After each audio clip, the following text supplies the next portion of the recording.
Hello and welcome to November 16th, 2022.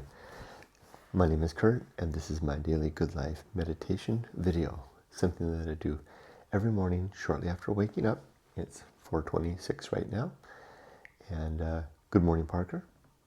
I do this in order to remember my life objectives and principles, to recount these one by one, and to think about how I did applying these to the challenges and opportunities yesterday, and to prepare for today. First, last night. I slept well last night.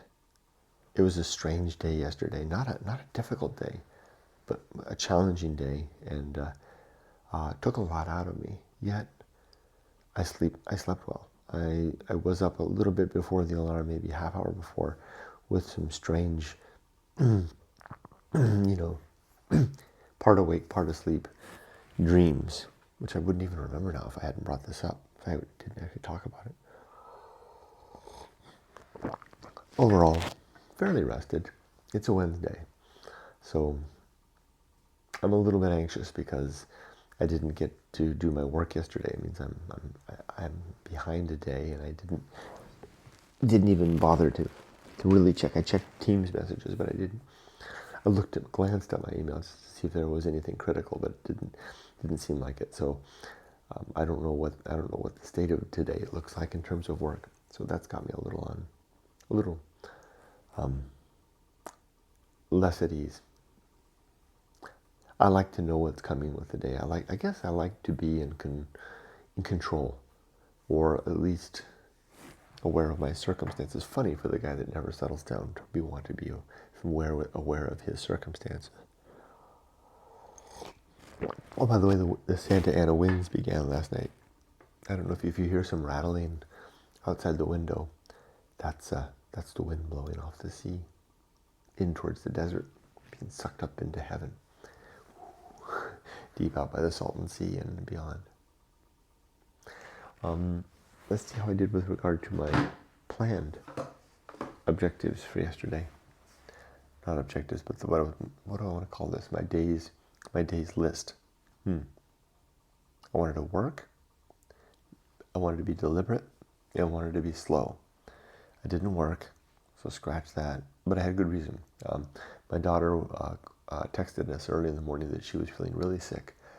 And so I took the day off from work to go take her to urgent care to see a doctor. Turns out she had the flu, but she was very dehydrated, requiring an IV to get her back on her feet. So she wasn't drinking enough. So that took the whole day. Was I deliberate? Yeah, I think I was. And was I slow? Yeah, all except for that one incident at the end of the day, which I'll talk about in just a second. I was a little bit rapid with that. What am I going to call this? I forgot my little tissue. My days list. I'll clean that up tomorrow. Let me make a list though. Just write a little title here.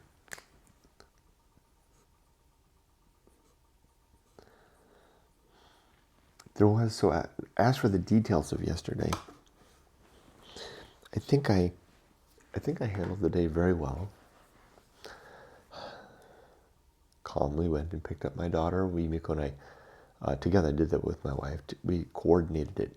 Yumiko had to go into the office today, so we went there together in her car, Yumiko's car, to Cal State Fullerton to pick up our daughter. From which point, Yumiko took her car and went to work in Torrance, and I took Emily in Emily's car, and we went to the urgent care. I think that was another part of Orange County. I can't recall the name. It was really busy there. Emily's car was parked halfway across the campus, which is a giant campus. It was really challenging to get there. Anyway, once we got there to urgent care, Emily was really feeling dizzy and like she was going to pass out. So we went up and checked in, and I noted to them that Emily was not doing well, and there wasn't really much that they could do. There were a lot of people not doing well. So we sat down for a long 4-hour wait. It turns out that that's something that they have to tell you. 4 hours or 3 hours, some actual time. Although it may go a lot faster than that. That had happened to me before, where they had told me like it was a 2-hour wait. Yes, they called me in 20 minutes. So because Emily was feeling so weak, I didn't want her to sit in the hard chair, or at least the upright chair in the lobby there. So I took her out to her car, which I had gotten a sweet parking spot right by the door, and put her in her car with the seat, passenger side with the seat down. And then I walked, knowing that thinking we had a 4-hour wait, knowing in the back of my mind that I might go sooner. I hiked over to a local supermarket and was able to get her some electrolyte fluids, and a fruit bowl thing, some cut up fruit, apples, etc. I came back and I gave her that to her, and by the time I went inside and we then sat down for another hour and a half. And then it dawned on me, maybe they called my name already, or called Emily's name already. We missed it because I was out at the supermarket. So I went to check, and sure enough, that was the case. They had called about 40 minutes in, and it had taken me more than 40 minutes to perform that activity. So we were then 2 hours in. So I'd sat for an hour and 15, hour and 10 minutes, hour 20 minutes for no reason. So they immediately called Emily in, and the doctors took care of her, etc. It was like another hour and a half, maybe 2 hours while she was in there. Long time with the IV and everything. And then she was done, and I gave her the choice of going back to the university dorms or come home with us, where mom and I could take care of her. And I'm glad she did. I would have encouraged her strongly to come home, and she did. So she's here. Then after that, this is where it got tricky. So I got her settled. She was feeling much better after the IV. And I've had my flu shot, and Yumiko has too, so we should be good. Anyway, so from there, I noticed that her car, which had been sitting in the university parking lot for weeks, she doesn't really drive very much, she had parked it under a tree that had just, as she said, crapped on her car. Just had dropped so much stuff. It was absolutely a mess. So this is where the challenging part of the day came in. So I decided I was going to go do a couple of things. One thing that I do with all of our vehicles is I check the air pressure in the tires. So I set off to do that. And I decided to wash the car. Now I'm new to this area. I don't know where any car washes are. As I started driving down the street, I immediately found one within 2 blocks called the Huntington Beach Car Wash. And I pulled in there and I was all confused. It wasn't clear to me where it worked, and all I wanted was the information. I was looking for one of those hand jobbers where you could spray it yourself, because there was so much stuff. I knew that going through an automatic car wash wasn't going to do the trick, because the trees droppings had been like baked down to Emily's car for weeks. It was going to require an effort. So I knew that wouldn't do the job. So I wanted to ask someone if they had the hand thing there. And actually, I had kind of given up on that. I was just going to do it, and I was just going to ask where to start, and I wasn't sure where to start. It wasn't clear. I guess in hindsight, it was clear. And the people that were working there were ignoring me. Just noticing me and just walking on. And then they started gesturing me to come into the parking lot, to come into the car wash, which isn't what I wanted to do. I just wanted to ask a question. No one would come talk to me. So I resolved to, if no one's going to help me, I'm going to leave. And I left. Because it wasn't the kind of car wash I wanted anyway. And I was all frustrated then. Darn it, I just wanted someone to answer my question. And I couldn't get that. So, and I could feel my frustration coming on. This is the type of thing that I'm liable to get frustrated about when I have a particular pattern or idea about how I think the day should unfold or an event should unfold, and it doesn't unfold that way. I get frustrated. That's a personal weakness that I've known about for decades. Now I'm going to be more tuned to it because I observed it firsthand yesterday again. It's been a long time. And I'm doing a lot of thinking about it and preparing myself for it. Anyway, so I decided, I'll go to it looked like the place across the street had a car wash. It was a gas station. A lot of gas stations have those kinds of car washes. So I'll just run it through that. That'll just be $10. I can just run it through that and see how things are left off. But then I kind of gave up on the hand jobber. No comment.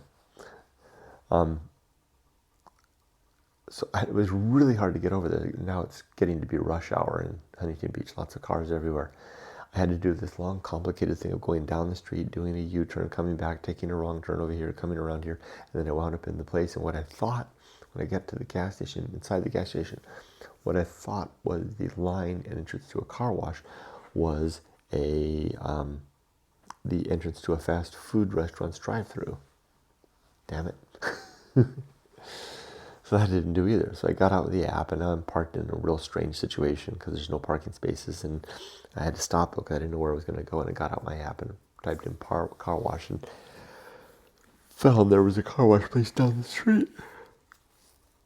I thought, okay, come hell or high water, that's where I'm going. So I started going down the road, and it was by the corner, but not quite on the corner. And I made a left turn too soon, and I couldn't get there. Damn it. So then I had to go down the street to make a U-turn, which turned out to be a place that you can't make U-turns. So I had to go further to another one where you could make a U-turn. Then I made the U-turn, and then I realized in the app that if I had been paying close attention, that after I had made that first left turn, that if I just made an immediate right, I would have been right into the car wash. Damn it. So I had to come back, swing back around, make another U-turn, then do that aforementioned U-turn, and then make it into the car wash. And lo and behold, this was actually the type I was looking for, was the handle thing. So I could take my time. Good. So I proceeded I got the car situated, I got the wipers out, and couldn't figure out how to pay it. It was different than usual. Usually you put in money, and then you get a certain amount of time, like 5 minutes, and then you can spray up till your 5 minutes is up and the beeper comes on when you get to the last minute. This one was somehow different, and there were no attendants. This was a fully automated system. So I put in, well, actually what I did was I tried to put my money in, cash in, and it spat it back out, and then the money fell on the ground and got wet because it landed in a puddle. So then I can't use that in the machine. I was suspicious to put in my credit card. I don't like putting my credit cards in any circumstance where there's no attendant and no one to talk to, because what if something goes wrong? But I did. So I swiped the card, and immediately a timer started timing, counting up the seconds. 1, 2, 3, 4, and the cost, the cents are going up. And I realized, oh, this is something different. This is like reverse. And I thought, oh, well, how am I going to tell it to stop? Because I was afraid it would just continue, off until the next day and run up $1,000, bill for a car wash. Turns out there's a stop button. It's clearly labeled, and it says stop the payment. But then what I didn't, this is my fault for not reading the fine print. It didn't say like a $2.50 minimum. So you have to rise up. If you swipe your card, you're going to pay $2.50 no matter what. You can just then let it go. So I panicked. I thought, oh no, my credit card's unleashed. And I went running around the place looking for someone to help me. And of course there was nobody there, and I was all panicked. And then I tried to use the dial, and I put the switch thing to the thing, and I put it on the wrong one, and no water came out. And I thought, oh crap, it's charging me money. There's no one around, and it doesn't even work. Yet other people are washing their cars. Finally, I figured out that I had it on the wrong position on the dial, and I got it on the right position, washed Emily's car, and it turns out after 3 minutes, it stops on its own. Okay, so I swiped it again, did another 3 minutes, and I had the car nice and clean. The end of all of that got me home, and I had to stop. I was done. I went and parked the car for a second and thought it over, and thought of how I had been ambushed by circumstance. I thought about my principles, and I thought, for example, the principle of life will not go well. Reminding myself that things will happen. Things will unfold in a difficult way. I also thought about the principle of nature. It's the principle of nature to fumble with the new and the unfamiliar, which Huntington Beach is still a new and unfamiliar community to me, and it was the first time I tried to do a car wash. Then I thought about the principle of wisdom. of maturity and the sub-principles of wisdom and fortitude. Now, due to my folly, my failure to read or be patient, I now know of two car washes in the area, a third place that looks like a car wash but isn't, and I won't be fooled again. And I know that if I want a full serves car wash, I know where to go for that and how to get in line to do that. If I want to do the car wash by myself, I know where to go for that, and I know how to do that. Fortitude will allow me to, in the future, do a better job because I've tuned myself in my new environment here. So yeah, hashtag nature. It's the nature of the new and unfamiliar to be frustrating at times and confusing. Hashtag life will not go well. It's hard finding our way around a new environment for the purpose of the things that we need to do. And hashtag maturity. I am better off now. And my world is broader by far. Imagine if I just lived in one little place all my adult life. And I knew the car wash is there. A narrow and insular view. One that operates fine. But now I know how to get a car wash here in Menifee and in Irvine and various parts of Irvine, as well as all the other places I've lived where I've owned a car. For whatever worth that is. And that's my little story. And I did make it home last bit. I did make it home in time and hopped on my motorcycle, went to the beach, and had a nice beach swim. You know, we don't live right on the beach. We're 1.5 miles from the beach. So it takes a little bit of time. It takes a 5-minute motorcycle ride to get there. So, but I have it all figured out how to park at 17th Street. And I found a great place where I can park where typically there's nobody there, right on the beach, and then go for a swim without costing any money.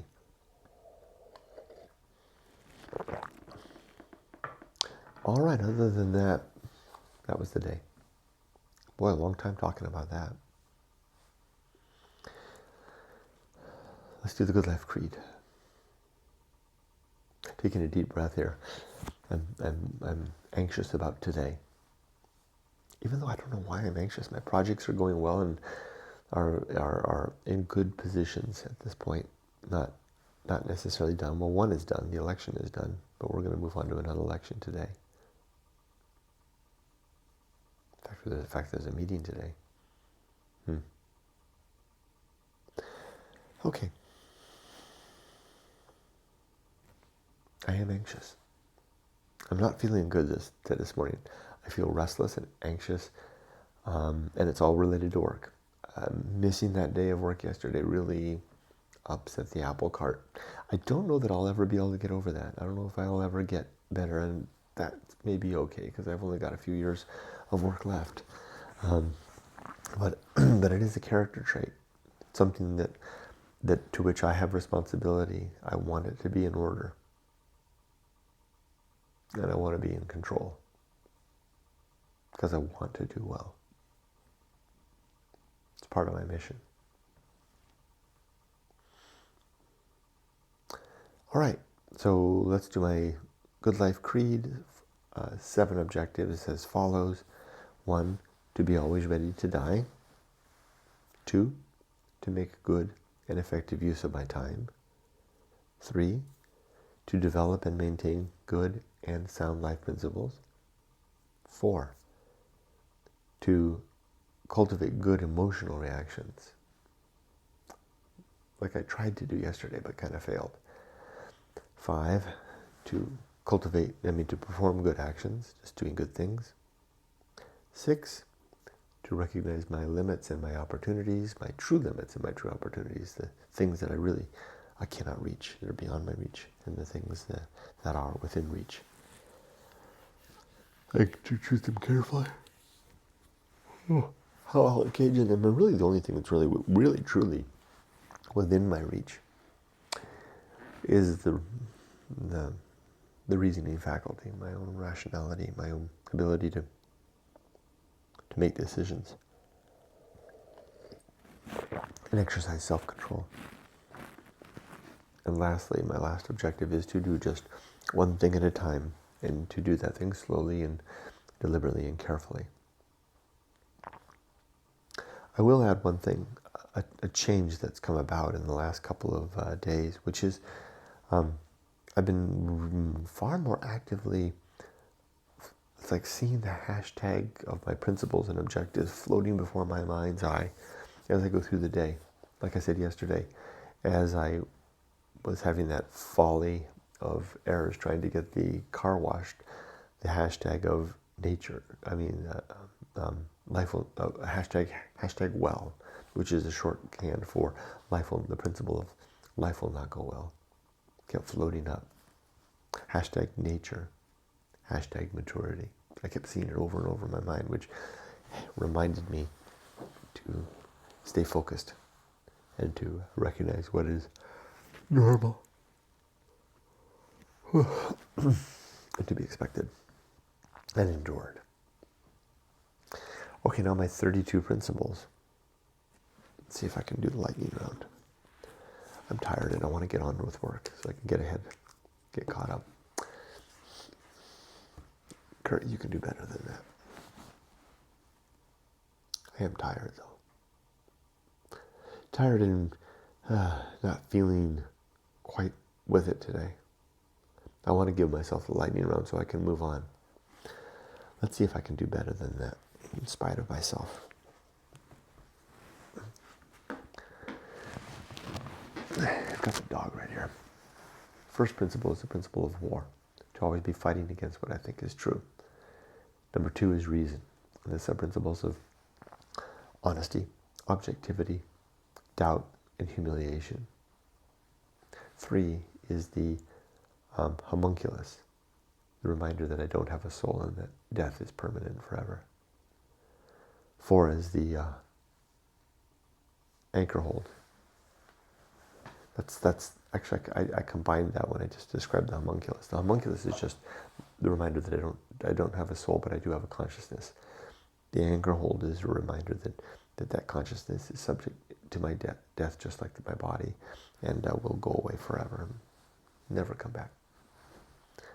Then comes the home of good and evil. Right and wrong are opinions. And then purpose, and the sub-principles of biology, virtue, and mission. Reproduction is my main goal. Make a child and raise that child to adulthood, which I have nearly completed. My second purpose is to be a virtuous human being, where virtue is the working towards the improvement of the well-being of thinking creatures in particular. And then purpose. My last purpose is the sharing of my story, Going Alone. This is the book that I wrote to describe the experience in life that I had about discovering the good life. Let's see if I try something here.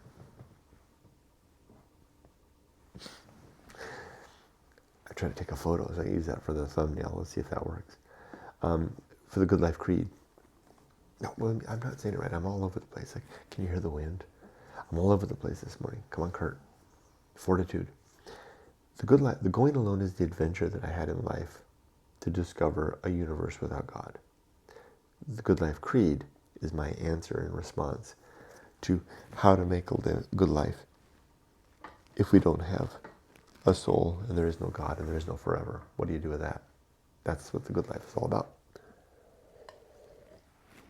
So the third purpose of my overall arching purpose in life is the principle of purpose. My personal purpose is the sharing of my story, because it works, and I think it would be helpful to others, particularly those who are not inclined towards allegiance to the supernatural and to easy answers that don't require the hard work of doing it yourself. I mean, I guess in a way you're not doing it yourself if you pick up my principles, but you're still going alone.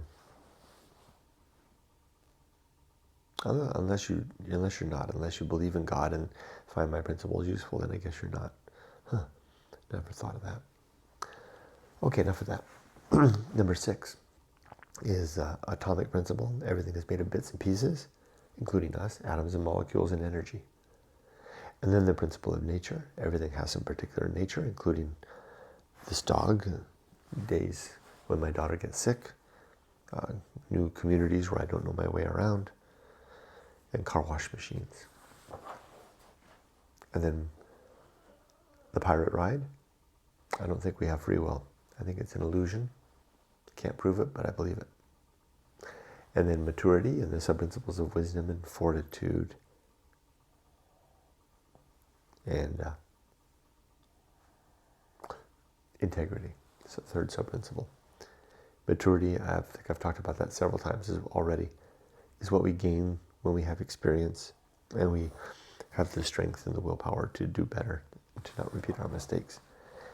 We then wind up with a life of integrity where our life story is in alignment with our principles and objectives. Then comes the social principle. We're social creatures, we need each other. And the sub-principles of diplomacy, justice,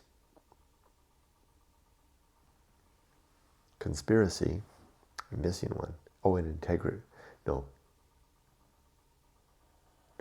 Diplomacy, justice, conspiracy. I thought there was one more.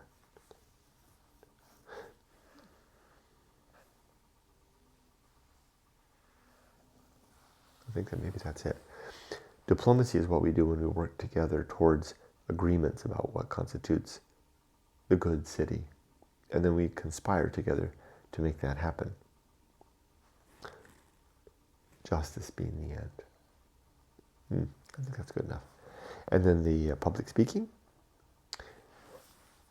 is a suggestion towards learning how to communicate well, both written and spoken communication. This involves having a really good vocabulary. I recommend reading a lot from a young age. And whenever we encounter a new word that we don't understand, to underline that word, highlight it, look it up, and think about it to make it our own. It's harder to do when you're my age, but when you're young, in your teens and early 20s, if you do that, you'll most likely wind up with a very extensive vocabulary, rich vocabulary. You can then pick and choose your words carefully to facilitate the messages that you want to share. And I recommend doing that in such a way that you're not sounding showy or really showy is the word, right? We show off with our vocabulary. Don't do that. Use the right words for the right time and the right audience so that meaning is understood. And then filter that meaning through our values so that that's prudence. That's another sub-principle. And then the result will be, if lots of practice, is eloquence, where we can communicate well and clear. Wow. It's really blowing now. And then social principle of public speaking. And then next comes two principles that go together: distraction and agency and the great indifference. Agency and the great indifference suggests the universe without God. It's the experience of finding the empty universe. Distraction is what so many of us do to not see that, so that we can tell ourselves that death isn't forever, and that someone is looking after us, and that someone has a plan. I don't think any of those things are true. The closest there is to any plan is the biological imperative to reproduce, which doesn't give a damn really about any of us. It's just a machinery motion. More chemistry.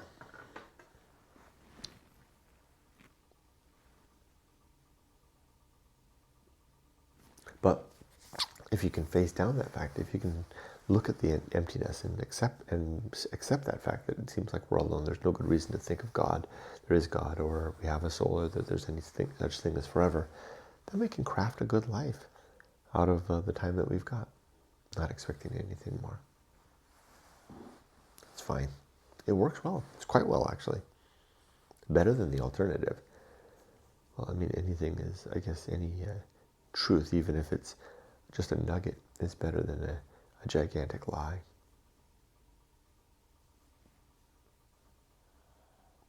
Next comes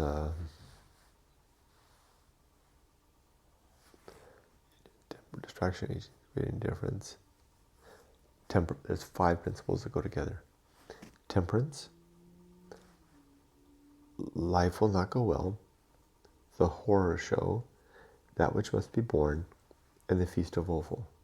Those 5 together say that we have to exercise we have to develop the ability to control our consumption in life.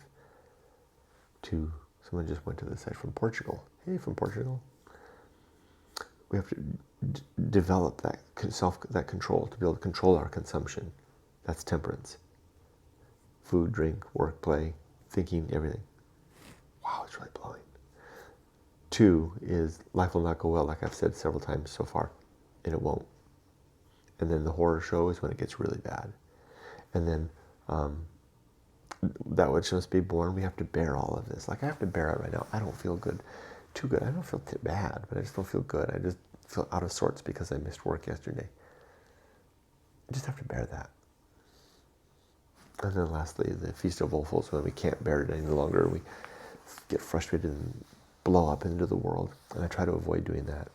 And I'm pretty good at avoiding that anymore. And it's not true that it just bottles up inside and comes out later.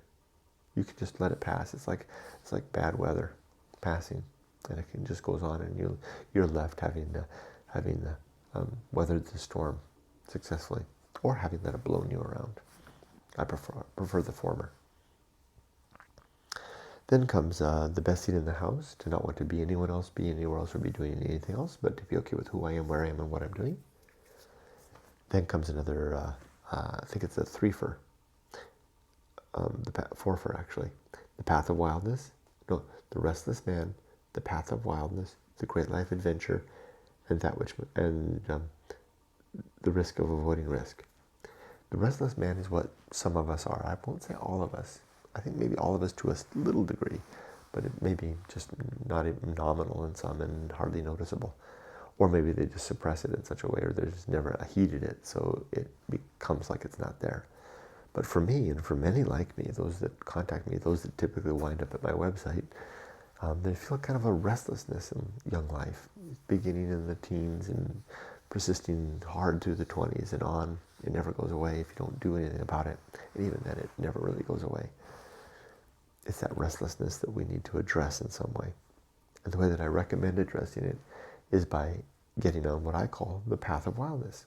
It's easy to find. It's the course of a stream, leaves blown in the wind, beasts track through the brush in the direction of our first inclination. We get there by following our instinct, our gut, which might lead us off of a cliff, and it will probably take us to a place of folly.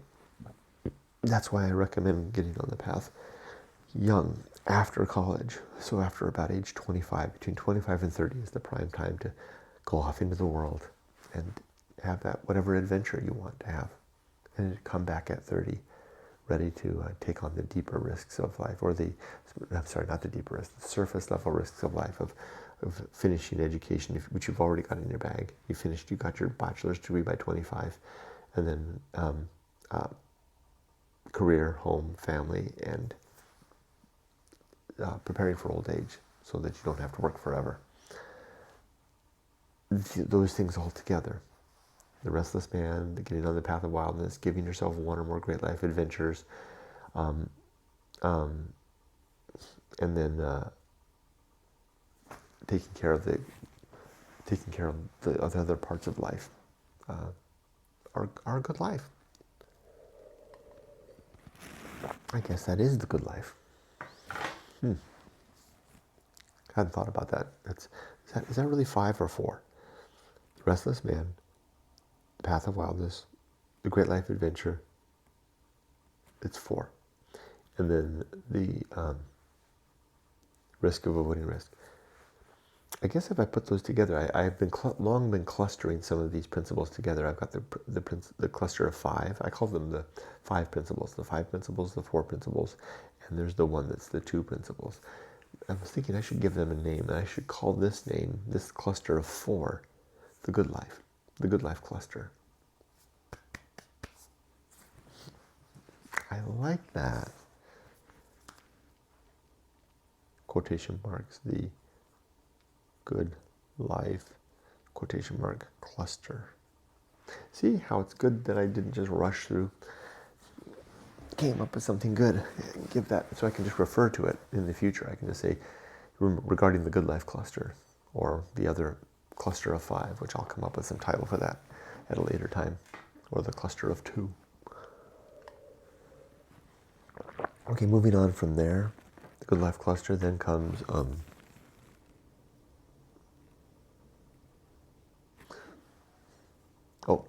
sin and damnation.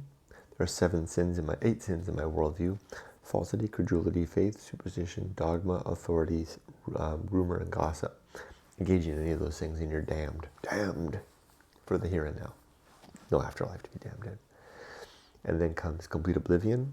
After death, since we don't have a soul, there is no God, there's no heaven and no forever. We won't have a happy reunion. We won't have any reunion with anybody. There won't be any chance to reconcile differences, and there won't be any justice in the afterlife. But it won't matter because we won't know. And then the bullseye aim, shooting for the mark but usually missing. Is that right? I feel like sometimes I'm a little bit off mark at the end there. This is an old copy of the book, so could be wrong. I think it's the next one is the bullseye aim. Sin and damnation, complete oblivion. Yeah, it is an old edition. Oh, the season of philosophy. I knew I was missing one. It's a time of life to record what we've learned along the way. Highly recommend it. Get those words out. Be ready for the muse when she strikes. I'm up to 2 blog posts a day now, believe it or not. It's really, the season is strong in this one now. And then the bullseye aim, shooting for the mark but usually missing, remembering that throughout the day. The uphill climb, trudging forward. I think I can go the rest of the day without it. Arena and utility. Life is an arena for the development of objectives and principles and the utilization of these. And then nothing is enough, a suggestion towards less. And then finally, the principle of fun. Reminder to have fun throughout the day. And also to remember the fun of yesterday and to plan for the fun of tomorrow. Okay. Now, let's plan for today. I'll finish this, then I'll upload this. I'll read my Bible. I'm in Hosea still. I'll then feed the dogs, walk the dogs in the wind. I mentioned it'll be a short walk. The dogs won't like the wind. And then I'll come back, and I'm already dressed well for work, except I have to change my shirt. And then I'll put on a long sleeve shirt, and then I'll start my day. In particular, what do I want to do today? I want to carry on in spite of my, not a foul mood, but poor mood. Carry on in spite of mood. I want to be pleasant and productive and helpful to my coworkers. I want to attend to my meetings and do my work well. What else do I want to do?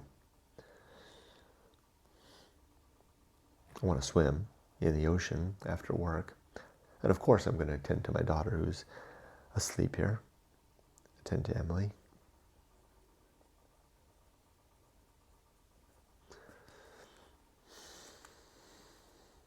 I think that's enough. And overall, just live a day in taking good care of my objectives and principles. Where did the white dog go? I guess he's with Emily. Anyway, thanks for joining me. Be safe, but not too safe. Take care.